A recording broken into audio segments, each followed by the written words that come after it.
So if you're listening now, you might be hearing those sounds in the background, the sirens, maybe distant artillery, drones. It's the sound of tension really ramping up. It really is. And today we're going to try and unpack that. We're doing a deep dive into the current India-Pakistan crisis. We've got a lot of source material here, and the mission really is to get clear on what's happening now, where it came from, and the different sides of the story without getting totally bogged down. Yeah, clarity is key here. And what strikes you immediately looking at the sources is how fast things have escalated. The spark seems to be that awful attack in Pahalgam, April 22nd. Right, where 26 tourists were killed in Indian-administered Kashmir. Just horrific. Truly horrific. But, as you said, we need to remember this didn't just happen out of the blue. It's like the latest flashpoint on a very old fire. Absolutely. And India's reaction was immediate, pointing the finger straight away at Pakistan-backed militants. They named an offshoot of Lashkar-e-Taiba, even identified a couple of alleged Pakistani suspects very fast. Mm-hmm. But Pakistan's response was just as quick and just as strong. A flat denial. Their defense minister even threw out the term false flag operation. Which is quite a claim. It is. And the prime minister called India's accusations a worn-out narrative, but also added that warning, about being ready for any misadventure. So the rhetoric just shot up instantly. Yeah, that back and forth, the immediate blame game. It feels like a pattern we've seen before in this relationship, doesn't it? It really does. Our sources looking back, especially since partition in 47, highlight this recurring cycle. A major incident happens, blame is assigned, and that just digs the trench of mistrust even deeper. It's central to their interactions. And then things escalated militarily. May 7th, India's Operation Sindoor. Right, precision missile strikes. India said they were targeting terrorist infrastructure inside Pakistan and also Pakistan-administered Kashmir. And they were careful with the framing, weren't they? Calling it counterterrorism, a response to Pahalgam, explicitly saying it wasn't an act of war. Yeah, that distinction is crucial. Counterterrorism versus active war. India is clearly trying to manage the narrative, maybe limit international fallout, stop it becoming a bigger war. But Pakistan's view on the ground was very different. Completely different, according to their reports outlined in our sources. They're saying these strikes hit civilian areas, at least 6 cities mentioned, claiming 31 deaths, including 2 children. Which, understandably, provoked a very strong reaction from their side. Of course. And it just highlights this huge issue with competing narratives, right? Yeah. It's incredibly hard to verify claims independently when things are happening so fast. Perception itself becomes a driver of escalation. Totally. And Pakistan did retaliate. The next day, May 8th, artillery fire, armed drones across the line of control into Indian territory. And they made some big claims, too. Shooting down Indian warplanes up to 5, they said. Mm-hmm. India hasn't confirmed or denied that, interestingly. Meanwhile, India reported Pakistani drones targeting, 36 locations on their side, claimed they shot many down. So, in just a couple of weeks, we went from that initial attack to a really dangerous military exchange. It's incredibly rapid, the sequence. Attack, accusations, missile strikes, counterstrikes, claims and counterclaims. Yeah. It just shows how volatile things are, how fragile the piece is, and how one event can just ignite everything. Okay, so that's the immediate, really worrying picture. But like we said, you can't understand this just by looking at the last few weeks. We have to go back to 1947, the partition. Yeah, partition is. Yeah. It's the bedrock of this whole thing, really. A traumatic birth for both countries. The sources paint a horrifying picture. The violence, the sheer scale of human suffering. Estimates of deaths are huge, 500,000 up to maybe 2 million. Unbelievable numbers. And, widespread sexual violence, something like 15 million people displaced. It created this atmosphere of just deep suspicion and hostility right from the very start. And the way the lines were drawn on the map, that itself sowed seeds for future conflict, didn't it? Like, the idea was Hindu-majority areas go to India, Muslim-majority to Pakistan. But it wasn't that simple. Not at all. You had the princely states, which were initially independent, technically. They weren't forced to join either side immediately. But Mountbatten pushed them to choose. And that led to disputes, Kashmir being the biggest. The most prominent, yeah. But there was also the issue of Gurdaspur district being allocated to India. Why was that so contentious for Pakistan, according to the sources? Right. Pakistan's claim, and it's a recurring theme, is that this allocation was kind of manipulated, that it gave India control over the rivers flowing into Pakistan, specifically the Indus headwaters. Pakistan's only major water supply. So you're talking about resource security, national survival, really fundamental stuff. It adds this layer of historical grievance right from the beginning. Territory and basic needs all tangled up. And this tension boiled over almost immediately. The First India-Pakistan War, 1947-48, directly linked to Kashmir's Maharaja deciding to accede to India. Exactly. The UN had to step in, eventually brokered a ceasefire, and that ceasefire line became more or less the line of control we have today, heavily militarized, constantly contested. Kashmir was ground zero from the start. And sadly, not the end of the wars. We then get the 1965 war. What kicked that off? Well, 65 was largely started by Pakistan's Operation Gibraltar. They tried to send infiltrators into Kashmir, hoping to spark an uprising. India's response was to cross the international border, which really widened the conflict. Sources suggest both sides took pretty heavy losses in 65. Pakistan held on initially, but maybe couldn't have sustained the fighting much longer. That seems to be the analysis. Even wars without a clear winner have huge negative impacts. 65 arguably hardened nationalist feelings on both sides made reconciliation harder down the line.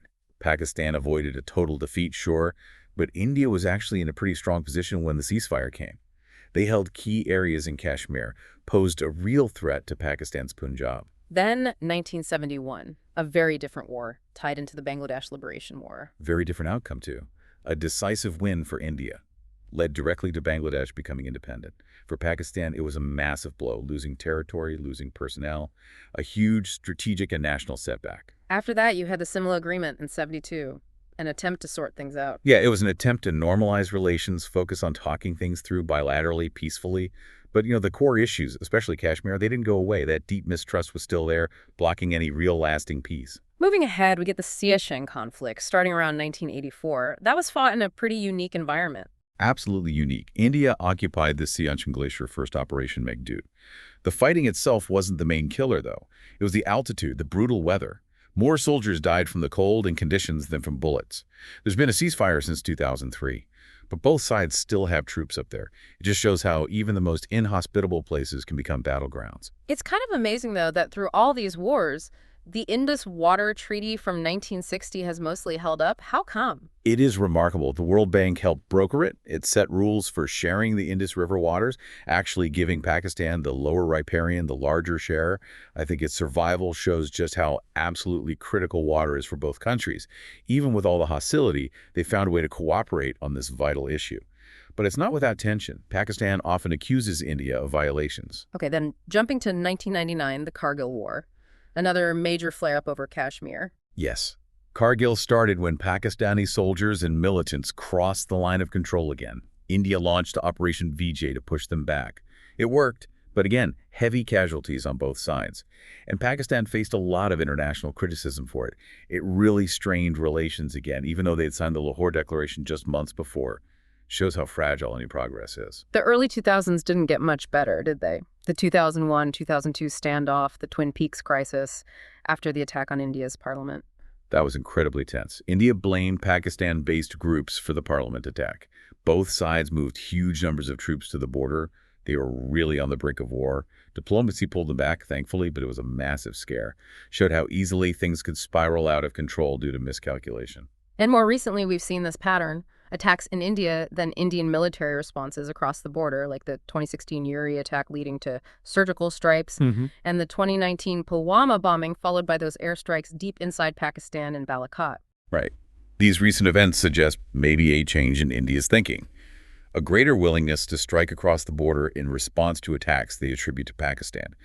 Balakot was huge, the first Indian airstrike on undisputed Pakistani territory since '71, and it led to dogfights between their air forces, really up the ante. And finally, in this historical recap, we have to mention India revoking Article 370 in August 2019, changing Jammu and Kashmir's special status. That obviously got a huge reaction from Pakistan. A very strong negative reaction. And even that ceasefire agreement they reaffirmed along the Log A in February 2021. Well, it provided a pause, but clearly it was only temporary. So looking back, it's just crystal clear, isn't it? Today's crisis isn't new. It's the latest chapter in a very long, very painful story. And Kashmir is still right at the heart of it all. That history is just essential context. You see the layers of mistrust, the cycles of violence, the unresolved disputes. It's a relationship carrying a massive historical burden. Okay, coming back to the present-day crisis then. Beyond the military actions, we're seeing a major battleground emerge in the information space. Information warfare. Oh, absolutely. It's fascinating and worrying how both sides are using traditional media, social media, everything to push their version of events. Yeah. And often that involves misinformation, even outright propaganda. We've seen examples, right? Indian media reports about Karachi port being destroyed or Pakistan's army chief arrested. Turns out they weren't true. Exactly. And on the other side, claims from Pakistan about the Pahalgam attack being staged or maybe exaggerating Indian losses. It's just a constant barrage of competing claims. We've even seen video game footage passed off as real combat. Yeah, that happens. It shows how hard it is to know what's real. And you have these nationalist influencers online actively calling for information warfare. It just creates this toxic atmosphere and makes people dig in their heels even more. And it's not just narratives. There's actual cyber activity, too, hacking government websites and things. There have been incidents reported, yeah. Pakistan's Ministry of Economic Affairs website, Karachi Port Trust, mostly seems low level so far. But the worry is, what if it escalates? Targeting critical infrastructure power, communications, finance, that could be really serious. How is the rest of the world reacting to all this? Well, the UN Security Council has been meeting privately, so there's definitely international concern. China's called for an impartial probe into Pahalgam. The OIC, the Organization of Islamic Cooperation, they condemned the killings in Pahalgam, but also the military escalation, asking both sides to be responsible. What about the Gulf states? They have ties with both countries. It's nuanced there. Countries like Saudi Arabia, the UAE, they have big economic links with India now, but also traditionally sympathize with Pakistan over Kashmir. So they're trying to be balanced, offering to mediate, worried about instability, oil prices going up. But not everyone is neutral. No, Qatar and Turkey seem to be leaning more towards Pakistan's side. But the overall international message is concern. Concern about miscalculation, about things spiraling unintentionally. You might see countries like the U.S. stepping up surveillance, intelligence sharing, just to get a clearer picture and maybe squash some dangerous rumors. Behind all this strategy and politics, though, there's the human cost, which is just awful. It's devastating. We're seeing reports of civilian deaths and injuries on both sides from the recent fighting. Our sources mention at least 13 killed, 59 wounded in India, at least 31 killed, around 50 injured in Pakistan. And those are just the initial numbers. And the stories. A mother and child killed in an Indian border village. Children killed in Pakistan administered Kashmir. It makes it so real. Absolutely. These border communities, they've lived with this threat for generations. You hear about them having bunkers, having to evacuate again now. We saw that quote from Kalia Devi, an evacuated Indian woman, just saying she's terrified, thinking about leaving for good. It says so much. And in Pakistan, reports of air raid drills, schools closing in border towns. The psychological stress must be immense. Huge. And then in the Kashmir Valley itself, after Pahalgam, another security crackdown. Detentions, reports of house demolitions. Which the authorities would justify as counterterrorism, presumably. That's the official line. But for Kashmiris on the ground, it likely feels like collective punishment, another blow to their rights, all layered on top of decades of conflict and feeling alienated. The reports talk about a tense atmosphere in Srinagar, lots of security, internet blackouts. It's like a double blow for them, isn't it? The terror attack itself, then the security response. Exactly. A double trauma, as one source put it, all happening against this backdrop of decades of simmering conflict. And beyond the immediate deaths and injuries, there's the disruption. People forced from their homes, blackout drills in Indian Punjab. It just throws daily life into chaos. And the economic impact, too. Farmers can't farm, traders can't trade, laborers lose work. Plus, the agony of divided families, people worrying about relatives across the border, unable to easily contact them or visit. That story of the grandmother in Karachi worried sick about her daughter in Jammu. Heartbreaking. There's also a worry about the social impact within each country, right? Rising nationalism could turn nasty for minorities. That's a real danger. Increased suspicion, harassment. We've heard about Kashmiri students facing bullying in India, for example. And the risk of extremists targeting religious sites or cultural symbols, maybe? That risk exists, unfortunately. And the media, as we talked about, often fuels it by painting negative pictures, demonizing the people on the other side. Social media especially, spreading hate, misinformation. It makes reconciliation so much harder when the public is being fed these narratives, these labels, terrorist state, fascist warmongers. They just dehumanize everyone. So the human toll, it's just, it's immense. Loss of life, trauma, people displaced, economic hardship, this poison of societal hatred spreading, potentially over generations. And think of all the missed opportunities, cultural exchange, economic progress, just basic peace of mind. It really brings you back to that quote from the Srinagar resident. We are sick of this. Will we ever see a normal, peaceful life? It's just, it hangs in the air, doesn't it? That uncertainty. So wrapping up this deep dive, I think it's unavoidable to conclude just how incredibly complex, how deeply rooted this India-Pakistan conflict is.